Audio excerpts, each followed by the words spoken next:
Muito boa noite. Começa aqui mais um Lideranças Empresariais, um programa em parceria com o LEAD, o Grupo de Líderes Empresariais.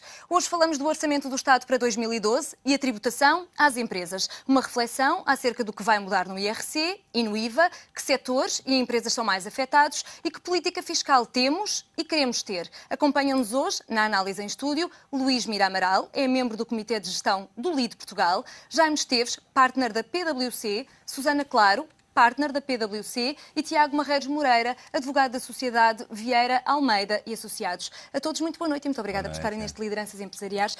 Começava por si, Sr. Engenheiro, por lhe perguntar, pode-se dizer que o aumento de impostos previsto para o Orçamento do Estado de 2012 é transversal a todas as empresas, independentemente da dimensão e do lucro? Bem, este orçamento não tinha uma preocupação de melhorar a competitividade fiscal da economia portuguesa. Tinha uma preocupação de sacar receitas para conseguir atingir um déficit de 4,5% do PIB. Portanto, temos que perceber isto.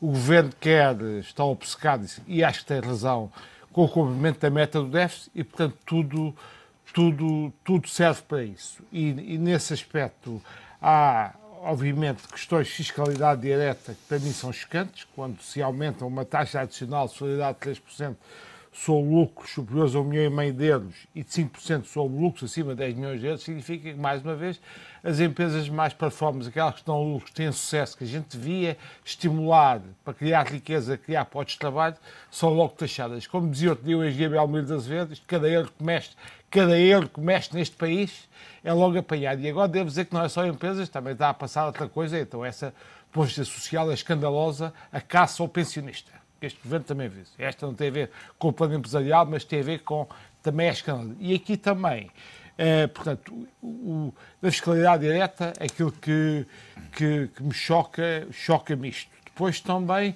o governo, como é costume nessas coisas, dá por um lado e tira por outro quando aumenta aquele período de 4 para 5 anos no prazo de reporte de prejuízos fiscais, mas, por outro lado, reduz a 75% o lucro tributável. Portanto, dá por um lado, mas tira por outro.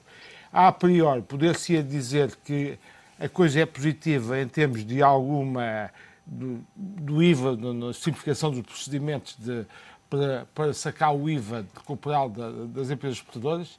Isso parece positivo, mas sobre o IVA há uma coisa que muito preocupa, que tem a ver com o IVA no setor dos bens agroalimentares. Porquê? Porque é aquele caso em que há basicamente oferta nacional e que importava estimular essa oferta nacional. Um país que é tão carente de bens transacionáveis e os bens agroalimentares são bens transacionáveis, no fundo, este aumento do IVA vem prejudicar, de facto, o consumo destes bens e também a sua competitividade, porque eles estavam muito centrados na venda para o mercado doméstico. E aqui, curiosamente, devo dizer, recordo o saudoso PST que havia na oposição, que já desapareceu de cena, desde que chegou ao governo, que uma das coisas que se bateu contra o PS, e a meu ver bem, lembra-se, quando o PS queria subir o IVA no setor agroalimentar e o PST, na altura e bem,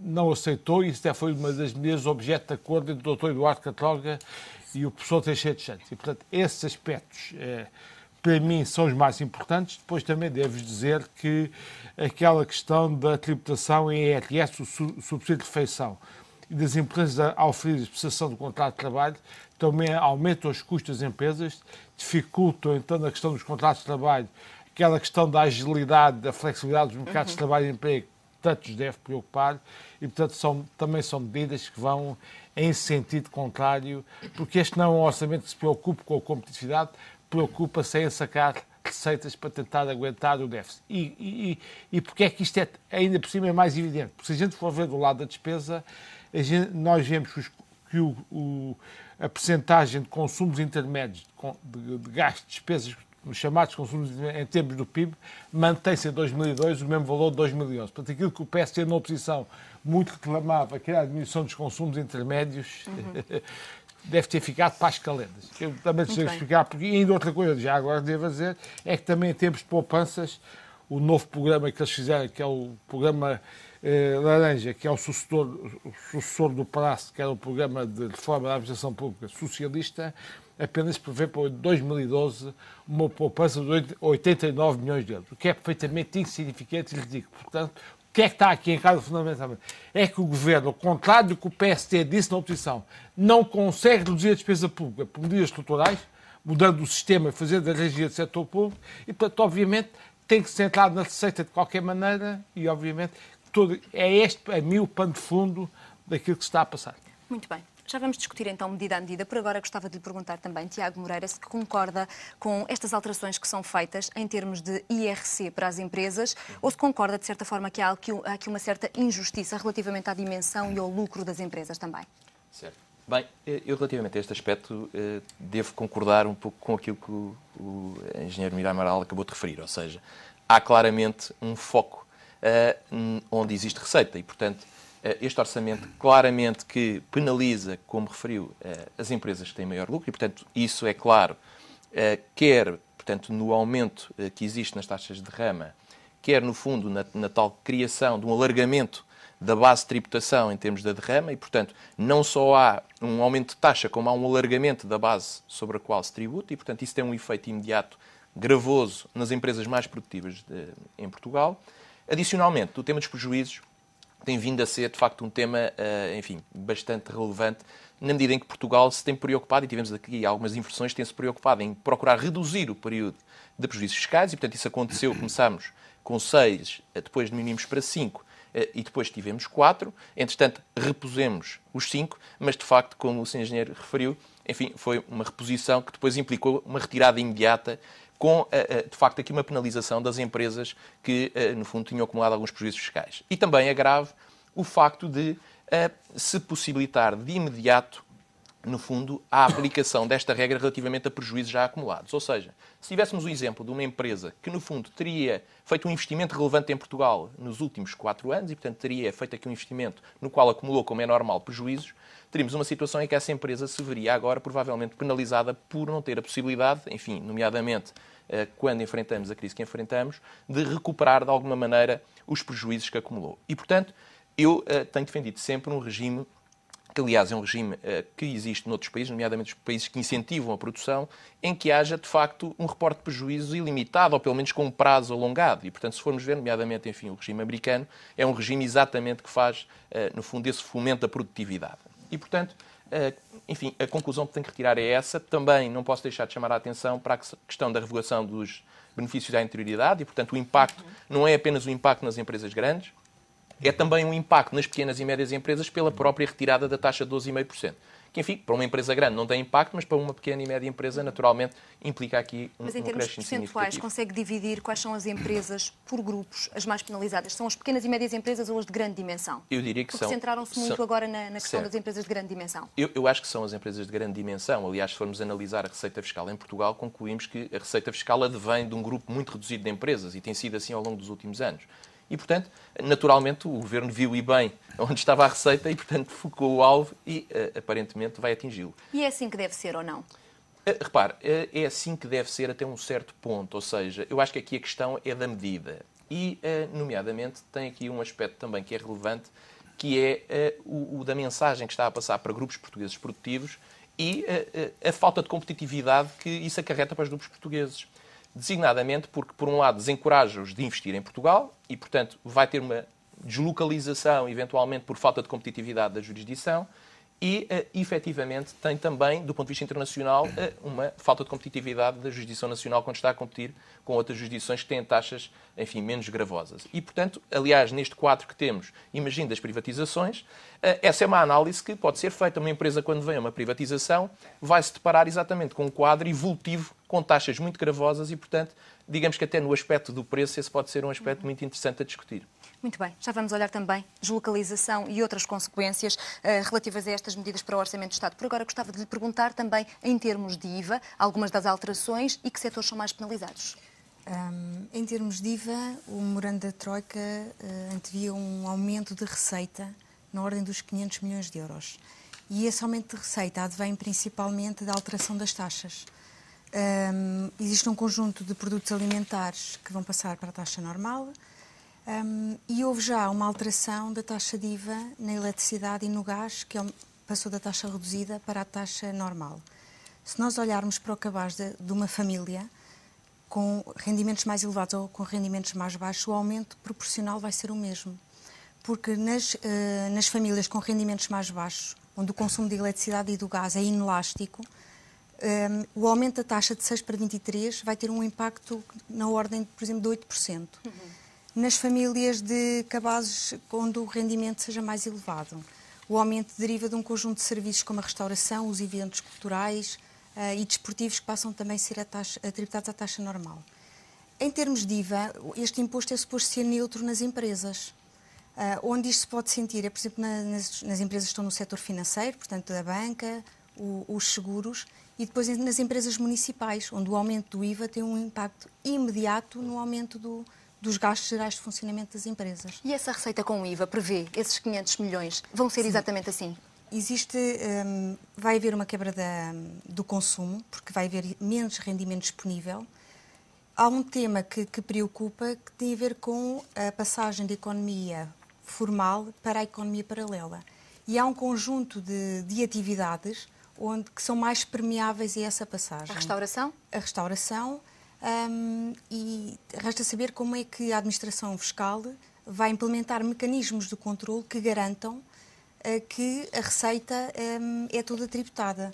Porque, caso contrário, assistiremos a empresas que, pela sua dimensão e por estarem integradas em grupos multinacionais, têm um controle muito apertado e que sentem uma concorrência desleal relativamente a outras empresas que mais facilmente podem passar para a economia informal. Muito bem. Gostava de começar a analisar medida a medida relativamente a estas alterações ao IRC. Por exemplo, em relação ao aumento da derrama, como é que vai ser feito este aumento e que empresas vão ser penalizadas? Bom, boa noite. As empresas vão ser afetadas transversalmente. Nós temos, desde logo, como já aqui foi referido, um aumento da derrama estadual, é um facto, 3% para 1,5 milhão, 5% para 10 milhões. E, portanto, todas as empresas que tenham lucros maiores do que este montante vão sentir um agravamento da respectiva tributação. Mas que consequências é que isso pode ter nas empresas, tendo em conta que são taxas sobre taxas? É importante lembrar que... Sim, que soma aos 25%. Exatamente. E, portanto, nós estamos a atingir, de facto, níveis de tributação eventualmente impensáveis há 3 anos atrás. Não imaginaríamos que chegaríamos a este montante. No entanto, nós, em 80, final de 80, começamos com taxas bem maiores do que estas. E eu penso que é preciso também fazer esta análise, ou seja, é um orçamento que, é de emergência e 2, é de prudência. E, nesse sentido, eu fiquei relativamente satisfeito com o orçamento, porque, sendo de emergência, de facto, há uma necessidade acrescida de obter receita fiscal, e, enfim, terá que ser onde de facto existe essa capacidade de ser tributado e, portanto, contribuir para o ajustamento. Ou seja, faz-lhe sentido que seja nas empresas de maior dimensão? Faz-me sentido que seja transversal. E existe um aumento de tributação para as empresas mais pequenas, com lucros menores. Já se comentou a tributação de 12,5% para os primeiros 12.500 euros que é abolida. E, portanto, para as empresas com lucros maiores, esta abolição dos 12,5%, enfim, é imaterial, perde-se nos arredondamentos como nós dizemos na gíria. E, portanto, para 1,5 milhão há um acréscimo de tributação, para empresas com maior lucro há um agravamento ainda mais relevante. Claro que pode ser discutido se sim ou se não, se devemos penalizar esta capacidade positiva de gerar lucro. No entanto, aquilo que me parece que é fundamental neste momento é, de facto, acudir à necessidade de receita. E ainda assim, estando previsto no memorando da Troika um acréscimo, ou melhor, uma consolidação orçamental, com um contributo lá da receita de 1/3 e com lá da despesa de 2/3, ainda assim, enfim, podemos também discutir se bem ou se mal, aparentemente a consolidação dar-se-á mais do lado da despesa, 75%, e apenas 25% do lado da receita, portanto, do aumento da receita. O que me leva a concluir que se, em tese geral, em situação cruzeiro, estaria totalmente de acordo com aquilo que foi referido. Nesta situação, repito, de emergência, parece-me que a situação está a ser bem acudida, nomeadamente a nível da tributação sobre o rendimento. Por exemplo, quando se esperava que o reporte fiscal fosse encurtado de 4 para 3 anos, ele acaba por ser alargado para 5 anos. O que significa que as empresas têm mais tempo para aguardar pela retoma, na sua gerar perspectiva, lucro. uma medida positiva. Ainda assim, como aqui bem foi salientado, com um pagamento adicional, digamos, com uma taxa já há capacidade de recuperar os prejuízos mais à frente, porquanto 25% do lucro será de imediato tributado. O que ainda assim acaba por ter um efeito positivo, qual seja o de antecipar a receita para o Estado. E parece-me que é importante, e eventualmente uma sugestão, fazermos uma análise a 2 tempos, ou seja, aquilo que é necessário em 2012 e eventualmente 2013 para acolher uma situação de emergência e, portanto, com um reforço de prudência, e aquilo que será então um sistema fiscal que todos nós desejamos, e como, e eventualmente, se as coisas correrem bem, em 2014. Mas penso que, para que assim possa acontecer, a consolidação orçamental já em 2012 será fundamental. Sr. Engenheiro, é ou não a consolidação orçamental, neste momento, a prioridade? Nesta situação de emergência nacional, estas medidas que são tomadas, ainda que penalizando as empresas que têm mais lucro em Portugal e que naturalmente podem ser o motor da economia, sendo empresas exportadoras, sendo empresas de grande dimensão, ainda assim, nesta situação de emergência nacional, é ou não melhor tributar as que podem mais do que as que podem menos? Não, a gente está numa situação de emergência, como já se tem dito, que é quase um orçamento de guerra, e em tempo de guerra não se limpa o ar. Mas temos de ter consciência que, por mais críticas que se faça, eu faço ao orçamento, a grande objetivo tem que ser reduzir o déficit público. Porquê? Porque se a gente não reduzir o déficit público, não der uma imagem de estabilização das finanças públicas, os mercados internacionais continuarão a desconfiar de nós, continuaremos fechados aos mercados nacionais, e as empresas continuam a ter grandes dificuldades de financiamento. Portanto, este caso, a consolidação orçamental mostra, como a gente sabe na vida, não se consegue atingir 2 objetivos ao mesmo tempo. E, portanto, o objetivo que tem que se agora atingir é um objetivo de desalavancagem da economia, setor público inclusive, e, portanto, diminuição do endividamento do setor público, estabilização de finanças públicas. Esse é o objetivo que tem que ser seguido já, e sem discussão. Mas para depois poder ter, numa segunda fase, uma estratégia de relançamento económico. É claro que o que é desejável não é que possamos crescer economicamente neste momento. Eu acho um piadão àqueles tipos que querem agora que o Sr. Ministro da Economia ponha a economia a crescer, se calhar por decreto-lei ou por injeção maciça de dinheiro nas empresas que não há. Não há nenhum Ministro da Economia e pôr a economia a crescer. O que eu espero é que ele faça o trabalho de casa neste período, das tais famosas reformas estruturais, nas quais se inclui a reforma da administração pública, que não a vejo feita, para depois a gente poder crescer. E aqui a minha grande preocupação é esta, é que esta questão da construção orçamental, toda a gente já percebeu que o que foi feito foi dar-nos uma pancada violentíssima nos funcionários públicos e nos pensionistas, mas isto faz o governo ganhar tempo. Isto não é gerível, não é sustentável muito tempo. E, portanto, isto é para o governo ganhar tempo para poder fazer aquilo que eu chamo de reengenharia do setor público. Mas o problema que eu tenho aqui, a minha grande angústia, é que para fazer reengenharia do setor público são precisos gestores. Não é com macroeconomistas que fazem a reengenharia do setor público, nem com especialistas em contabilidade pública. E, portanto, a questão é esta, tem que ser gestores para desenhar o sistema, dar a motivação às pessoas para mudarem, cortar tudo isso que a gente sabe nas empresas como é que se faz, executar. É evidente que, feito ou não feito, depois tem consequências macroeconómicas, mas não são os macroeconomistas que fazem isto. E eu, infelizmente, não vejo no governo gestores para fazer este trabalho. O que é surpreendente, porque é um governo de centro-direita, naturalmente, de acordo com a ideologia, um governo de centro-direita tem, naturalmente, mais gestores do setor empresarial do que um governo de esquerda. Mas esta é a minha grande preocupação, não vejo esses gestores no governo. Outra preocupação que tenho, e que é aqui reportado no que disse o Dr. Jaime Messias, em termos de orçamento de prudência, eu acho que ela é prudente, mas há uma variável que eu tenho dúvidas, que é a do IVA, e se esta receita que está estimada vai ser atingida. E porquê? Porque eu acho que, neste caso, já estamos a atingir aquilo que a curva de Laffer mostra. Quando puxamos demasiado pela taxa de imposto, o aumento da receita pode não ser proporcional à taxa de imposto. E não vai ser, a meu ver, porquê? Porque temos uma diminuição de consumo na economia portuguesa devido à promoção fiscal e às dificuldades que todos nós temos, com o aumento da taxa, teremos um convite mais à economia clandestina, passar para a economia clandestina, e temos um convite para a deslocalização para a Espanha e as zonas transfronteiriças. Eu costumo dizer, quanto mais for o diferencial do nosso IVA em relação ao espanhol, maior é a zona transfronteiriça portuguesa que pode chegar de Badajoz a Lisboa, no limite, se essa diferença for muito grande. E, portanto, aqui no IVA, sendo o orçamento de prudência, concordo consigo, vejo aqui no IVA algum receio que esta verba que aqui está estimada possa não ser atingida para razões que referi. Mas aí também devo dizer, coerentemente com isso há pouco, se não for por aqui, tem que arranjar outra solução à força, a martelo. Isto tem que ser, e antes do final do ano. tem que ser atingido. Ainda assim... Além da receita não ser diminuída, acha até que pode haver uma diminuição dessa receita? Com este aumento do IVA, não acho que não vai haver... Pode é não haver o valor estimado ser inferior, porque no fundo significa o quê? Que não é mais válido aquele raciocínio, uma regra 3 simples, aumentamos a taxa e a receita aumenta proporcionalmente. Isso é que eu estou perfeitamente convencido que não vai acontecer. Mas ainda assim o orçamento contém um conjunto de medidas que de alguma forma visam exatamente empurrar para a direita o ponto de descida da curva de Laffer, ou seja, basicamente aquilo que a curva de Laffer nos diz é que a taxa pode aumentar e aumentar a receita a determinado momento, mas a partir de um determinado aumento de taxa, a taxa é tão desproporcionada que a receita pode não acompanhar. Receita 10. Exatamente. Receita 10. No entanto, o orçamento vem-nos dizer que operações com zonas de baixa tributação têm um prazo de caducidade e de prescrição muitíssimo alargado.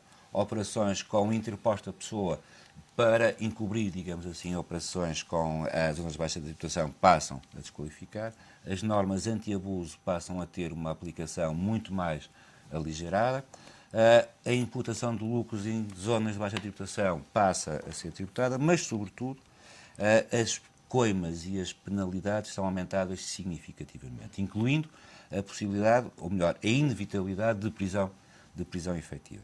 Adicionalmente, no IVA também, há uma nova norma, a propósito do valor normal, que depois poderíamos tentar descodificar, que de alguma forma também vai impedir, de alguma forma, ou tentar obviar a manipulação de preços quando a dedução do IVA não é possível. E, por outro lado, por último, prevê-se também a dedução em 5% do IVA suportado. Aí é que me parece que, se fizermos bem as contas, para descontar qualquer coisa como 100 euros, é preciso ter um gasto de 10 mil euros, porque ao consumo, na são prática, 5% de 23% de... Muito bem. São temas para a segunda parte deste Lideranças Empresariais. É tempo de fazer uma curta pausa neste Lideranças Empresariais, mas esperamos por si na segunda parte. Fique por aí. Até já. Seja bem-vindo de novo ao Lideranças Empresariais. Hoje estamos reunidos a discutir o orçamento de Estado e a tributação às empresas, o que muda no IRC, no IVA, que setores e empresas são mais afetados e que consequências. E precisamente porque falamos em consequências, há pouco falava de deslocalização. É possível assistirmos à deslocalização de grandes empresas, tendo em conta as penalizações às empresas, em especial as de grande dimensão?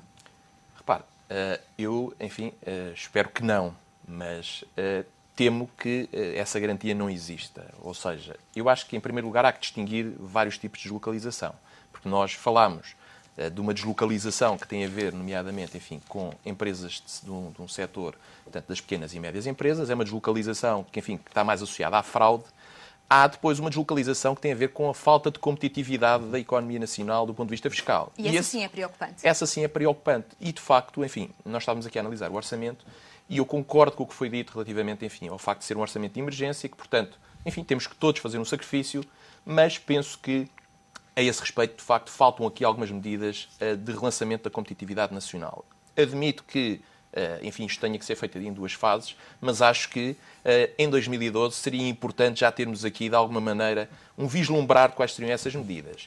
E há, enfim, sugestões interessantes que podem ser dadas a esse respeito, e, designadamente, eu penso que, atualmente, com, enfim, este fenómeno que se vive de internacionalização das empresas portuguesas, na busca, naturalmente, de rentabilidade e, enfim, com o seu instinto de sobrevivência, será um convite também a que haja um tipo de deslocalização que é perfeitamente legítimo, ou seja, atualmente as empresas têm que procurar as jurisdições que se apresentam como mais competitivas, também fiscalmente. Aliás, há um acórdão recente que refere exatamente que a competitividade fiscal é um fator económico relevante. Portanto, não se trata de um abuso necessariamente, trata-se de um fator que, aliado a outros, é um fator absolutamente relevante na competitividade de qualquer empresa em termos internacionais. Do ponto de vista, portanto, da competitividade, eu acho que seria importante, designadamente, a questão das holdings portuguesas tem vindo a ser muitíssimo maltratada. Aliás, assistimos até, na altura, enfim, a alguma carência de clarificação em relação a algumas medidas, nomeadamente a tributação efetiva das holdings, que recentemente foi clarificada. Ainda bem. Portanto, tivemos isso feito. Não foi na proposta de orçamento, como alguns esperariam, mas foi por via, enfim, de um despacho do Sr. Secretário de Estado e por via de circular. Está parcialmente resolvido, no entanto, traz um aspecto que pelo menos é pouco claro, nomeadamente o facto de tentar retirar, de alguma maneira, aquilo que é uma isenção de mais-valias que está prevista para as holdings portuguesas e que atualmente, enfim, já tem poucas vantagens, se nós formos analisar a holding portuguesa. Comparativamente às holdings que temos em qualquer jurisdição europeia, ela de facto é particularmente desvantajosa, a ponto de muitas vezes preferirmos ter uma sociedade operacional, quase uma holding mista, a fazer a gestão de participações sociais, porque lhe permite fazer, no fundo, determinado tipo de deduções de menos-valias e ter também um regime de dedução de encargos financeiros que, na atual conjuntura, no fundo, no âmbito do MSGPS, não é possível. E, portanto, essas são medidas que me parecem relevantes e que deveriam ser acompanhadas no relançamento da competitividade de medidas designadamente de justiça tributária mais eficaz, mais simples, um sistema tributário que, enfim, não defende um sistema tributário com base numa taxa única, mas um sistema mais simples, mais credibilizador, medidas mais estável, com, no fundo, segurança jurídica da perspectiva, por exemplo, no que diz respeito àquilo que nós chamamos de informações vinculativas e que são habitualmente chamadas de tax rulings internacionalmente, de termos um mecanismo que efetivamente dê segurança ao investidor estrangeiro e ao investidor português quando ele pretende fazer um investimento de longo prazo. Atualmente, o prazo que é dado de validade, chamemos-lhe assim, e o desencorajamento que é dado ao pedido de informação vinculativa, muitas vezes, faz com que, na prática, e nós sentimos isso no dia-a-dia, enfim, quando lidamos com investidores internacionais, muitas vezes há uma ponderação muito séria em fazer um investimento noutro país, porque, efetivamente, é possível ter uma segurança jurídica e uma justiça tributária mais eficaz. É isso que para si é uma política fiscal mais competitiva? Eu acho que, naturalmente, a política fiscal é muito mais do que isto. Eu dei exemplos de Mas é uma justiça mais simples, mais estável também. Eu tenho aqui a indicação que nos últimos 10 anos houve 2.760 alterações em matéria tributária. Isto é relevante, como é que os fiscalistas, os contribuintes e a máquina tributária se conseguem organizar Tem razão, e entender. É uma profissão de risco, não é? Exatamente, a profissão de fiscalista é uma profissão de risco dessa perspectiva. E desgaste rápido também. E, portanto, nessa medida... De facto, o aspecto do equilíbrio também com as garantias dos contribuintes é um aspecto essencial e, portanto, há pouco falávamos de um agravamento significativo das penas, das coimas. Eu falo mais do que isso também de um agravamento da pressão sobre a máquina fiscal que, na prática, faz com que, com a necessidade de receita, haja também um incentivo, enfim, digamos, a uma situação de arrecadação de receita que alguns denominam atualmente confisco, não é? E, portanto, as garantias têm que ser equilibradas. Hoje em dia, se formos ver, os contribuintes portugueses, de facto, têm aqui uma redução nesta proposta de Orçamento de Estado de algumas garantias importantes. Dou-lhe um exemplo, que é um exemplo, enfim, clarificador, no âmbito do da contagem de juros de mora, por exemplo, em que, até aqui, havia um prazo máximo de contagem de juros de mora de 3 anos, na prática, penalizando a máquina por ser ineficiente e, portanto, não responder ao contribuinte em 3 anos, ou num período superior. E, atualmente, vem-se retirar esse prazo, o que faz com que, na prática, se eu tiver uma decisão, enfim, 20 anos depois, no fundo, não tenho prazo, o que é normal e é possível, poderei ter, de facto, juros de mora contados ano a ano, enfim, sem que haja um prazo limite. Muito bem. Antes de falarmos deste quadro sancionatório, eu gostava de lhe perguntar se acha que vai aumentar ou não a economia paralela, tendo em conta que hoje em dia já representa cerca de 20%. A economia paralela poderá já aproximar-se dos 25%. Um quarto. E é muito provável que ela aumente. E em matéria de IVA, um estudo recente que saiu, que foi encomendado pela Comissão Europeia, estima-se que apenas 55% das receitas estejam no setor formal. Só em matéria de IVA. Exatamente. Quer explicar? O setor formal. Que está no circuito económico e, portanto, que é declarado. As receitas do IVA são apenas 55% daquilo que seria se todas as operações, todas as transações fossem reportadas. Muito bem. Agora, no fundo, vai tomar um café e provavelmente não pede a fatura. O que significa, muito provavelmente, alguém se esquecerá de registar na respectiva contabilidade, que levará a que não pague o respectivo imposto, seja ele o IVA, seja o IRC, o IRS, enfim, o que seja. E acha que o Estado tem, efetivamente, as armas certas para fazer esse combate à fraude e à evasão fiscais? O Estado tem, neste momento, um conjunto de armas e, como dizíamos antes do intervalo, reforçou reforçou essas armas. Mas, como o Sr. Engenheiro também já disse, provavelmente mais do que boas leis, nós precisamos de boa execução. Ou seja, mais do que excelentes laws in book que temos, law in action seria extraordinariamente importante. E, portanto, o reforço da capacidade de fiscalização é extraordinariamente importante. Nesse sentido, eu vejo com bons olhos, por exemplo, a máquina fiscal ter-se dotado, ou prever dotar-se, de um conjunto acrescido de técnicos com maior qualidade, ou enfim, ou com igual qualidade àquela que já tem, e, nomeadamente, que reforce as equipas de fundamentação.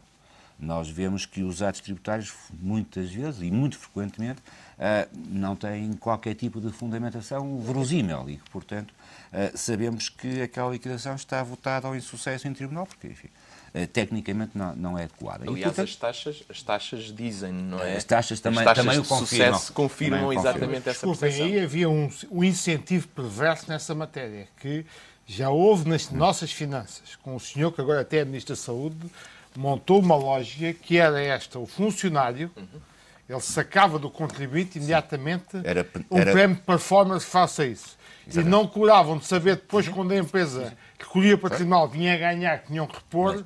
Isso é um incentivo perfeitamente perverso. A contabilidade pública não tem ajustamentos e não se fazem provisões àquelas liquidações que se emitem. E o que é trágico, Sr. Engenheiro, é que esse funcionário, em função da mora da Justiça, enfim, quando se viesse a constatar que aquela liquidação, enfim, não tinha um fundamento razoável, provavelmente já não estaria na função pública. Além de ser um incentivo perverso para o funcionário, há aqui outra questão que no Estado de Direito, para mim, é chocante. É que foi-se longe demais, o sistema ficou desequilibrado contra os direitos e garantias fundamentais do contribuinte cidadão. E, portanto, aí houve uma fase em que isso aconteceu. E, portanto, isso, para mim, também é chocante. Isto não é sacado de qualquer maneira. Não pode ser. Como nós nas empresas, enfim... Os bónus variáveis dependem mais da cobrança do que da faturação. Não é? Temos uma empresa que fatura muito, mas que, enfim, a cobrança não é proporcional. E daí que eu vejo com bons olhos o reforço da equipa de fundamentação, como vejo também com bons olhos enfim, o alargamento da arbitragem tributária, nomeadamente solucionando os processos pendentes em 6 meses ou 12 meses. E, portanto, isto leva-me a pensar que, enfim, um pouco como referiu o Dr. Tiago, muito provavelmente não vamos poder forçar a competitividade fiscal portuguesa nos tempos mais próximos pela descida da taxa de tributação. Podemos depois ver isso a seguida, mas muito provavelmente nós teremos que pensar muito mais na simplicidade do sistema. Simplicidade do sistema que passa por simplicidade de interpretação, coisa que não acontece. Daí que as informações vinculativas que o Dr. Tiago referiu muito bem, passarem a poder ser prévias em 2012 é fundamental. É fundamental. Deveriam ter um prazo mais alargado de duração. Exatamente. E deveriam ser mais baratas, designadamente. Sim, são relativamente caras. São relativamente caras e o valor, enfim, é algo desproporcionado. Pode ser proibitivo. E vai afetar, nomeadamente, que algumas empresas que enfim, não têm dimensão, que sejam penalizadas nesse esclarecimento. Sendo que ainda fica ao critério da administração tributária decidir se o pedido é ou não urgente. Exatamente. E esse é um tema relevante em termos práticos, não é? A nossa experiência diz isso. Que, havendo essa possibilidade, rapidamente... E, portanto, aqui a redução, como o Dr. Jaime Esteves referia, a redução da discricionariedade, eu penso que é fundamental. Portanto, a simplicidade passa muito também por deixarmos de ter conceitos indeterminados e passarmos a ter regras absolutamente claras, com muito menos margem para serem aplicadas de forma arbitrária. Porque essa simplicidade passa pela simplicidade de interpretação, pela simplicidade de cumprimento. O número de pagamentos, declarações, etc., é extremamente relevante e também o correspectivo pela simplificação da fiscalização. Muito bem. Isso não é mais eficaz. Gostava de lhe perguntar consequências para o setor financeiro relativamente a estas penalizações às empresas em termos de IRC. Bom, primeiro deixe-me ainda fazer uma questão que focou, que é a questão da deslocalização versus comunidade fiscal. Vou tentar utilizar uma linguagem muito simples para os nossos telespectadores. Uma EDP e uma PT têm redes de distribuição de energia elétrica ou de telecomunicações, nunca fogem a essas redes de Portugal porque estão aqui a fazer um serviço local. Agora, aos holdings que gerem todas as receitas, custos destas empresas, podem-se deslocalizar para a Holanda ou para o Luxemburgo. Porquê? Porque nós, felizmente, o governo português assinou os acordos da União Europeia que dão liberdade de circulação de pessoas, bens, serviços e capitais. E, portanto, a gente pode... Há atividades físicas que não se deslocalizam, mas os grupos económicos podem deslocalizar a sua sede para outro sítio da União Europeia perfeitamente legal, por forma a aí maximizar em termos fiscais. E, portanto, a deslocalização vê-se também, e isso os grupos portugueses estão a fazê-lo. Porque não se pode pedir aos grupos portugueses tenham atenção ao interesse do contribuinte. Os grupos portugueses têm que ter atenção ao interesse dos seus acionistas. E depois o Estado tem que ver é que se preocupa com o interesse do contribuinte. Portanto, isso é uma questão que, de facto... Há, aliás, um aspecto neste orçamento que, enfim, foi brevemente referido pelo Dr. Jaime Esteves, que é o tema também do alargamento da aplicação das cláusulas gerais, das cláusulas anti-abuso. E esse tema das cláusulas anti-abuso é um tema que vai certamente suscitar imensa litigância e, portanto, muito contencioso tributário nos próximos anos, já que, de algum modo, ele antecipa esta tendência que poderá existir, dando aqui uma ferramenta adicional à administração tributária para, enfim, com uma flexibilidade diferente daquela que o passado ensinou que não tinha, a poder aplicar essa regra. Mas, para responder à sua pergunta, e só para fechar este dossiê, um caso que me chocou imenso, até porque havia participação pública de 25%, foi a EDP Renováveis, foi para Madrid. Em termos de eficiência fiscal. Mas respondendo à sua pergunta, eu acho que o setor financeiro, o que preocupa neste momento o setor financeiro é, sobretudo, a falta de liquidez, porque nós não temos poupança doméstica e temos os mercados externos fechados, e é depois a degradação da economia em termos do crédito mal parado que se gera nas empresas, nas famílias e até no imobiliário. Eu acho que isso é a maior preocupação que o setor financeiro tem que ter. É evidente que o setor financeiro depois pode ser vítima de outras questões, como ele referiu, mas para mim o setor financeiro neste momento, as grandes preocupações são estas. É evidente na medida em que depois o esquema fiscal penalize mais ou menos os operadores económicos, o setor financeiro, tendo esses operadores como clientes, é vítima disso. Mas para mim as grandes questões de fundo neste momento do setor financeiro são estas que lhe referi, que devem ser objeto de muita preocupação nossa. Com um facto novo na banca portuguesa e na banca europeia, pouca gente ainda avaliou as suas consequências, que é esta. De antes, os bancos europeus e portugueses tinham títulos de dívida pública que eram o chamado riskless. Não tinham risco. Portanto, os Estados europeus nunca iam à falência, pagariam sempre o serviço da dívida pública e, portanto, a regulação europeia até estimulava que os bancos tivessem na sua carteira esses títulos de dívida pública para evitar o problema de falta de liquidez. Era um buffer de liquidez. Acontece que o caso grego veio mudar completamente a lógica de funcionamento do sistema bancário europeu e português, porque chega-se à conclusão que esses títulos gregos, que depois contaminam os portugueses e irlandeses, os Estados podem deixar de pagar, isto baixa o preço de mercado completamente desses títulos.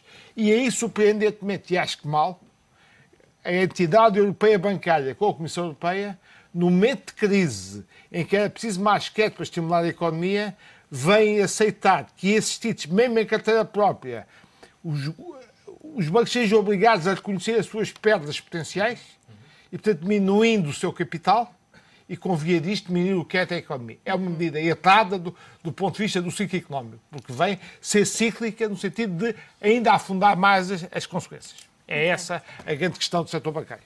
Muito bem. As offshores devem continuar ou terminar? Bem, eu diria que, em primeiro lugar, é preciso perceber o que é que são offshores, não é? Porque é sempre um tema muito... Vamos particularizar, por exemplo, na Zona Franca da Madeira, indo mais diretamente ao assunto, e uma vez que temos 3 minutos para terminar. Muito bem. A Zona Franca da Madeira, eu acho que, naturalmente, deve continuar. E acho que deve continuar e deve, aliás, ser utilizada como um instrumento interessante de competitividade fiscal da economia portuguesa.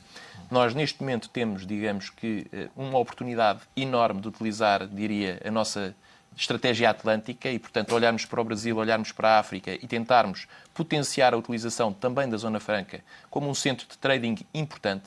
E há que não ter complexos nesta questão. Eu acho que, efetivamente, justifica-se que haja uma exigência de substância das operações e, portanto, quando falamos em praças, devemos exigir que haja substância, que haja investimento. E isso, sim, é que deve ser o trabalho de fundo. E não tanto termos, enfim, como acontecem em algumas praças offshore pelo mundo fora, as tais verdadeiras offshore, algumas caixas postais. Zonas francas são, enfim, formas de lançar competitividade para um determinado Estado. Os outros Estados da União Europeia fazem, seja por via de zonas francas, seja por uma via mais discreta, como é o caso do Benelux, que no fundo tem regras que não são tão transparentes, mas que na prática têm um efeito muito semelhante. Espanha está a fazê-lo, quer com as suas holdings, quer com os regimes de zonas francas, e, portanto, está a competir connosco e pode, aliás, passar-nos à frente, se nós não formos rápidos, também em temas mais africanos. São offshores em terra. São offshores em terra. São offshores E há algumas também no mar, não é? E, portanto, há ali Tocou no ponto Benelux em 20 segundos. Consegue-me dizer se Portugal pode aspirar a ser tão competitivo como o Benelux ou não? Eu acho que Portugal deve aspirar a ser tão competitivo como o Benelux, sendo que se deve focar em mercados específicos para o fazer. Ou seja, há mercado para todos. O Benelux tem oportunidades que poderá explorar e Portugal deverá centrar-se naquele que é o seu mercado natural, que é o mercado lusófono. Muito bem. Ainda sobre esta questão da Zona Franca da Madeira, gostava de lhe perguntar diretamente. Hoje houve uma multinacional, por exemplo, a Swatch, que já assumiu que quer mudar a sua filial para a Suíça, precisamente por causa desta possibilidade da perda destas isenções. Nós temos na Isto é Madeira, preocupante ou não? É preocupante, mas é um problema que estava anunciado. Quando nós não tratamos bem um dos instrumentos de competitividade fiscal que tínhamos, o qual se rege por regras de transparência, e penso que quando falamos em offshore, tipicamente pensamos em obscuridade. Devemos distinguir, o Dr. Tiago referiu muito bem, uma questão é a taxa de tributação, pode ser maior ou menor, é uma liberdade que o Estado tem, outra questão é a questão da transparência e da substância. A Madeira... Nós, na banca, e o Banco de Portugal tem isso, tem offshores transparentes e que cooperam e os outros não têm. Portanto, deixemos de fantasias, não é? Exatamente. E, portanto, a Madeira, que tomou essa opção desde 80, portanto, esteve avant la lettre neste movimento. E, de facto, num momento em que, de acordo com os compromissos assumidos, não podíamos, nem podemos criar novos benefícios fiscais, tínhamos que tratar ainda melhor do que aquilo que tratávamos os poucos instrumentos de competitividade fiscal que temos. Ainda que essa medida esteja assinada no memorando com a Troika. A medida, a nível da Madeira, aquilo que implica é a não criação de novos incentivos e, portanto, podemos manter aqueles que estão negociados até 2020. E, portanto, não chegamos a ter tempo para pensar na fiscalidade pós-crise, mas, como aqui se referiu também, há que manter alguns dos instrumentos que temos e a Madeira, não só para operações de trading, como para operações de comércio eletrónico, como, sobretudo, como ponte entre a União Europeia e os países da lusofonia, permite-nos criar esse sonho de virmos a competir com o Benelux, naquilo onde temos vantagens competitivas. Meus senhores, minha senhora, muito obrigada por esta reflexão. Obrigado. Chegamos ao fim deste Lideranças Empresariais, mas contamos consigo dentro de 15 dias para discutir um tema económico ou político relevante. Vai ser, naturalmente, a não perder. Até lá.